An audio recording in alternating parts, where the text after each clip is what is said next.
Dumb stuff players say. What's the dumbest thing a player said to you at the table? I'll start. Be me about 4 hours ago, running a T1 game of Adventures League at my local game shop. That's your problem. Adventure League. Try to run a fun and engaging game for all my players. Unfortunately, the Warlock was hell-bent on making the game all about her. It's typical Warlock, that's... Typical female. Is it a war problem or a FeMoIdS problem?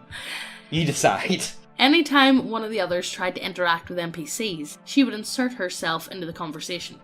Anytime I would ask for a check from a specific character, she would ask to roll for it as well. Every time I told her no, she would scowl at me. Whenever they were discussing tactics, she would insist to only do her plan, saying, "My plan is better." It all came to a head when the party had to roll initiative after she botched a puzzle and triggered an encounter with a group of skeletons. Her plan failed. Shocker. First up was the skeleton who went after the one who triggered the trap. Her rolled a critical. She told me she wanted to use a reaction to transfer the damage to another PC. No. I told her that wasn't a thing she could do. She scoffed and said it was. Pulled out the player's handbook and asked her what page it was on. She replied with, "Just because you're the DM doesn't mean you can mansplain to me what my character can and can't do." I told her that it is, in fact, my job as DM to dictate what characters can and can't do. We finished the encounter and we called the session. I asked her not to return to my table. Yeah, what else do you really do with that? There's not much of good demon characteristics there, is there? I know, she's just being insufferable. Yeah. I feel like sometimes I can be like that, though, when it comes... Really? No, but like, in a different way. So I like to play characters that have high charisma, because I just enjoy that aspect, Yeah. And I feel like sometimes whenever I'm playing, I feel like maybe I'm doing too much. Yeah. Maybe like being the face. Maybe am I forcing myself to the front all the time? Yeah. And sometimes it can be But sometimes and again, but a warlock is a face. Sometimes that's hard because that can just be your personality. Yeah. And then you're like, oh shit. Am I going too hard at this? Am I giving anybody else a go? Yeah, and that's what it can feel like sometimes. So it's a hard one to balance, I think. But this one's just like, please stop now. I milk the snake for venom. I coat my dagger in the snake venom. I stab the tree with my dagger. Since it's covered in snake venom, it should kill it, right? No, but I do know where you could milk a big titty lizard lady for venom at Neckbeardia.co.uk. Always with the segues. Here, look, I thought it was a good one, okay? Leave me be, okay? Me. So who's carrying all the treasure we looted from that cave? Thief player. It's in the grip kitty. Me. Okay, but who's carrying it? Thief player. No one. It's all safe in the grip kitty. Me. But where is it? Thief character. Grip kitty. See, I've written it down in the back of my sheet. This continues for about 5 minutes until he twigs what I'm going on about. That him writing it down on his character sheet doesn't make it disappear into a safe pocket dimension, and that it should be divided amongst the group to carry, in case of capture, injury, death, pickpocketing, etc. Yeah, I mean, like, see, this is why I am banned from bags of holding. People seem to forget about that, though. What? People seem to forget about things like that. Oh, yeah. Well, or it's just me. See, that's why I'm working on a World War One game, and one of the things that I've decided to go with, I want to make it rules light within reason, and one thing that I've decided to completely cut is encumbrance goals. I absolutely, it weighs so much. You can carry X amount. Bag management is one of the most boring aspects of any game. Just be reasonable with what you can carry. Yeah. If it sounds like, that sounds reasonable, someone... Like, you're not going to be able to carry, like, a 40-ton solid golden door. Yeah, but as long as you're reasonable. Yeah. Like, come up with, like, it's that type of thing. I just can't be arsed with this sort of stuff. It's just, it bogs down the game. It makes it boring. And very few times is it interesting. The only time I can think of it actually being somewhat interesting is genuinely, like, think like The Hobbit, where like, they go to Smog, and there's like the amount of gold is unreal, and you have to sneak in and out. That's the only time I can even remotely think of doing something even remotely interesting with this. Be me, playing GURPS. Players try to cross a stream of water. Explain that it's ankle deep. Players spend 20 minutes to wonder how fast the stream goes. Does it have smooth stone? One player suggests that they put 150 feet of rope around their wrists. Wrist? Start to question their thought. Don't intercept and let them roll with it. Say that they passed the stream very easily. The rope trick player asks how it was easy. Ask him if he's ever walked across a 20 feet long stream. Player explains that on his hiking trick? Hiking trick? I mean, that sounds like a hiking trip, but with a lot more alcohol involved. Yeah. Hitchcock 45 here. Their grandfather explained that rushing water is dangerous. Explain that it is a fantasy game and fixing a broken foot is easy for adventurers like them. Have now spent 35 minutes of 3-hour session arguing about water. Overall, the roleplay went nicely, but sometimes I question how dumb people are. I mean, yeah. To be honest, it just sounds like they're being overly cautious. If my DM said to me, there's a 20-foot stream in front of you and the water's ankle deep, I would automatically be like, no, something's fishy. Literally. Why are you putting this in? I would probably do something the same. Yeah. Like, tie us all together, because at least if somebody goes down, we can pull them up. See, this is where what you really need is your 10-foot poles. Everyone should just invest in 10-foot poles. And retractable, you know, like them fold-out walking sticks? Yeah, that's what every adventurer needs. Or you know, like the sticks that blind people have? Yes. To go in front of them, just them. Like, that should be essential in any dungeoneering party. Yes. It should be standard equipment by the stage. Playing D&D. Playing a public game of D&D. I would make a joke here about a female playing D&D, but males can often be worse. They probably are, honestly. I feel like, you know what it is? I feel like we're a bit too mean when it comes to girls. Yeah. We are. Well, we are. We are, but that's only because the examples that we get tend to be really horrible. Yeah. But let's be serious. There's a reason why it's that guy. Yeah. And it's not that girl. Yeah. And at least they are discussing plans. When I played, nobody ever had any plans, and if they did, it was just stupid or suicidal. Just ignore the rules. We're here to have fun. This was all on you, but I understand how frustrating it still is. While I never had players play stupid stuff, their actions were the loudest. A brony made a cannibal OC character that the player himself didn't understand why people hated cannibalism. Okay, so I'm a brony with a vor fetish. Got it. Basically. I'm going to jump on this object that the DM said will kill me instantly. Oh no, how did I die instantly? Ugh. I'm going to open this bottle that houses natural disasters. Oh no, a natural disaster happened and killed me. I'm going to walk alone in werewolf country. Oh no, a werewolf would have killed me, but the DM bailed me out. Why did you bail him out? A brony made a cannibal OC character that the player himself didn't understand why people hated cannibalism. Yes, this happened again, but with a different person. What? What? Do bronies and vor go hand in hand? Probably do. Yeah. Let's be serious. Instead of giving up my sword for 3 minutes, I'm going to cause a TPK and look at the DM who bailed me out while everyone else died. Why did you bail him out? Or should it be look at the DM to bail me out? Oh, right, yeah, I don't know. That would probably make more sense. The one literal retard who didn't even know how to roll stats, who tried eating everyone only to get killed 5 minutes later, and this would repeat over and over again. Why are they like this? I'm going to steal from the party this important artifact. Oh, now the game is over because it is now lost? What?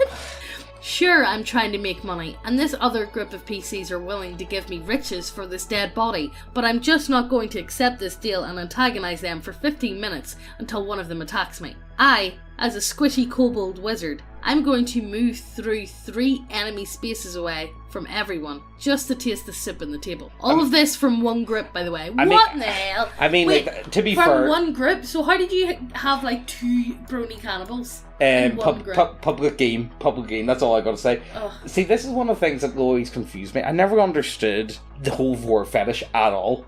Do any of you guys know of? Do you remember the German cannibal that posted an ad and got someone to come around to his house and they had his dick in a bathtub? Yeah. And he tried to cook it, but he burnt it. Yeah, so he had to get another bit. Yeah, no, I get it. That's just, you know, I don't get it. You know what this is? The internet's ruined people forever. that's all I can say then. Right, you slimy human maggots. We has been working hard at Neckbeardia to get the bestest little people that monies can buy. We got all the boys here. We got the boys, the lizard boys, vampire boys, all the boys over at Neckbeardia. Oh, we also got some pretty girls too.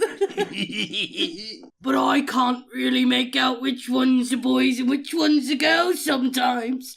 But anyway, I need more monies to get more DACA, so get on over and order some now, you filthy pigs. Every video that we post, we're going to be giving away all of our homebrew content to one lucky winner. Every video. All you have to do to be in with a chance to win is to be subscribed, leave a comment, and like this video. And today's lucky winner is this guy. Well done! Well done! To claim your prize, just send an email to Neckbeardia contact@gmail.com. Now let's get back to the video. 5e. Yeah, I know, but I'm not going to try and teach these retards anything more complicated. There is easier systems. No. Please. Player wants to make a Warforged Warlock that's possessed by a spirit or some shit. Agrees, since it seems kinda cool and original. Fast forward to when they're actually playing. Turns out his character is a fucking beep boop beep robot and only one other PC can understand and translate for him. Couldn't turn up. I think this is a bit of a problem. Yeah, no fucking shit. I suggest that he makes it so his character can just speak to make it easier. He starts bitching about how not being R2 fucking D2 ruins the character. He reluctantly agrees so we can actually play the game and his character can actually interact. Don't think this is gonna last too long, lads. Yeah. I mean, could you just, like, if you really wanted to, just add in, oh yeah, Druid language, you guys can understand each other. Yeah. But I would just cut it. It's like, why would you make an android that can't communicate? And it can only communicate with one other person. I mean, there's got to be a better way. I know, there has to be. Can you just put a voice box on it? If you've made a fucking robot, you can make a voice box. You know, yeah, like from Up, you know the thing they put on dogs? Oh, yeah. Up and they could speak. Yeah, either that or I was thinking, what do you call that one with the fruit cancer? Yes, yeah. Like a trachea. Is that what you call them? One of those wee boxes. Not a story of mine, but from a friend. Playing online 5th edition. Female tiefling warlock, played by a woman, is in the party. Her whole personality is tieflings are oppressed and always help them. Party gets really cool magic items at some point. Another tiefling thief sees it and attacks the party so he can steal it. I'm about to kill him when her own tiefling tells me to stop and let him go. I tell her to fuck off. She clearly starts crying. She literally starts crying and calling me racist. Yes, I am. 2 cool things down, I stop. What? Just keep going. It's turning into word soup. More confused on what's happening. Same. We keep the tiefling thief alive. It's whatever. And then she gives him our magic item and sets him on his way. He quit the game after that. I couldn't be arsed with that either. Absolutely not. Yeah, see, this is a problem. Why? How do people find these people? Game stores and online. Well, yeah, but like, why can you not just play with like decent people? Just get good at finding people. Megan, see the problem. See, this is the biggest problem. I think it's a question for all the ages. So, and I think this is really what explains what our channel is and what it's all about. Role-playing games are a very social form of games. Like, they're just really social. Yeah. But the type of people that would choose to play them are unsocial. Are very unsocial. So they don't know how to act around people. Yeah, pretty much. That's what I believe anyway. That and also, like, I think... See, this is one thing I've been questioning a lot recently, and I've been thinking a lot about this. How many leases should players have access to? And it's a fantasy game, so I believe that the players should have access to really anything within reason, as long as it's sentient and can work within a party. I've got no issue with the idea of a player being able to play anything as long as it fits the setting. Yeah. And, like, a lot of these problems devolve into, it's like, well, maybe you shouldn't have let Tieflings or Dragonborn or Arkalka or whatever be player leases. But is that a good way to look at it? Because I think a reasonable DM would be like, yeah, sure, if you want to play that, yeah, okay, we can make something up. Yeah, but... this is where I've got issues with it almost. Mm-hmm. How do you fix these problems? Because it's, again, maybe it's these people that are attracted to such. Gatekeep. Is that the only way? I don't think you can, though. It's too decentralized. It's too decentralized. It's whatever happens, call it your table. The problem I've got, Lily, what it comes down to is I think people should be able to play or do whatever they want within reason. It's all down to the group dynamic, and if the group's good with it, then the group's good with it. But that's when X cards will come into play. Yeah, and again, that's kind of another point where I feel like X cards, they make complete sense within reason, but in a perfect world. But I suppose communism, in a perfect world. But communism makes sense in a perfect world. So yeah, that's not really going to work out too well, is it? Like, because, again, with X cards, I think the biggest problem with them is people that people that would benefit from using X cards are not going to be able to use X cards because their psyche is too fragile to even muster up the courage to use an X card, and the only people that would use X cards are fucking insufferable SJW types that just want to force their will onto other people. And frankly, I just don't want to play with people that think that they need X cards. Can we not just be like, okay guys, this is where the campaign's going, this is the setting. I don't really want to put in like El Lape and stuff like that. I'm not really interested in that sort of topics. Again, cut all the fetish shit to play. Is that too much to ask? I know. Or is that too much? It's a simple request. is like it really is a simple request. It's like, yeah, you guys are just killed. Do you want to be killed? Do you want to play? The simplest of requests seem to be the hardest to cope with. Yeah, it really is. So there was this moment from one of our games towards the end where everything was just starting to collapse. We stopped playing soon after, and this wasn't even the worst of the spurgery that went on. And why are you giving us the not the best? No. Female player dating the DM. She's at the bottom of a pit. Tries to cast fireball out of it at one of the enemies. You can't see him. She starts arguing. Entire team tries to explain that she wouldn't be able to see the person. How come he can shoot them then? He isn't in the pit. Right, well, then I'm just going to leave because I'm not having fun. She starts packing her things. We're all just sat dumbfounded. She leaves, and the DM doesn't follow. This was actually the last cringe walkout we had towards the end, which is a shame because we started so strong. I don't... you know what? She's going to get shit from the DM later on. Oh, yeah. Honestly, I think she should be allowed to do it. Use it like a grenade. You know that if you know that the enemy is up there... Is up there in that area. Like, you know, what depends. Well, it depends. Like, you know, if you're in that area of effect, I think, like, you know... They would have to roll for, like, how far they could throw it, to be honest, because... Well, no, but it's a fireball, so it doesn't matter, like, you know, as long as it's within the range and you're pointing in the right direction. I think this is fine. Wait, is it a fireball or is it a fireball? No fireball. Well, then, it's got a radius effect. I think this is fine. I would actually be on her side on this one. Yeah. So that's where we're going to end it. The FeMoId was right, in my opinion, okay? That's... FeMoIds aren't actually as bad as that. You know what I mean? Like, they're really not. Like, I feel like sometimes we do give shit. I think we are a bit too harsh. You know what? This is the thing. We're harsh to, like, furries and bronies and whatnot, but they deserve it. I'm okay with doing that. And the only people that I actually kind of feel bad about whenever we give a hard time to is the FeMoIds. Just because... FeMoIds and Spurgs. Yeah. I feel like Spurgs, I can sympathise with Spurgs. I see myself in them. You know what I mean? And the majority of girls that I've actually played with have been fine. Yeah. Like, you know, they haven't been an issue. Yeah. Like, you know, I've only maybe came in contact with... They're just quiet most of the time. Yeah, I think they can be almost But I think quiet. because of things like this, that's why I've never actually came across a girl that was like, please get her out. I know. You know what I mean? They're just quiet. Yeah, I think they are. But Yeah. again, like, you know, the more you play with someone... The more they open up and yeah, stuff. exactly. Yeah. And I think that just comes with time. And, like, you know, that's about it. So, yeah, Spurgs and FeMoIds, not actually that bad of people. They're actually... I think they mean well. On the other hand... us, James Spurg, me a FeMoId. Yeah, I don't think they're not that bad. Yeah. But yeah, I think that's about it. Do you guys have any examples? What's the most stupid... Like, oh yeah, you know what? Stupid thing. Yeah, you with that hammer. But we've spoken about that before, so I don't really want to talk about it again. We've spoken about that a couple of times. But I mean, you got to try the nifty hammer, don't you? Yeah, and the session was ended, so I mean, like, you know, you just got yourself a really cool hammer. Like, you know, there's no way I'm not going to use this nifty hammer. Exactly. You know what I mean? So let me play out with my new toys. That's all I've got to say. But anyway, let us know what your thoughts are down below, and if you have any stories of your own, let us hear them. Yeah, and if we get enough of them, we will do a video on it. We haven't done one of them in quite a few months. Yeah, so actually write your own stories. Yeah, if you got enough, look, even if you get them down before and we didn't get to them, write them down again. And I would like to do them, because I find them more fun to do. Yeah, and you guys like seeing your name up on the screen. Yeah, exactly. You know what I mean? But yeah, hit subscribe and hit the notification bell so you get notified. Oh, Steel Water. We've got a few copies. Steel Water's still about. Yeah, we've still got That's still a thing, so we've still got a go and have a look. They've been selling really well, so thank you guys. And Megan's been hard at work, got a lot of dicks on the cover. Yeah. So, you know. Some guy asked for, like, the biggest, veiniest dick they that he could have, and I spent a good amount of time on it. Yeah, it was very detailed, I must say. I do have,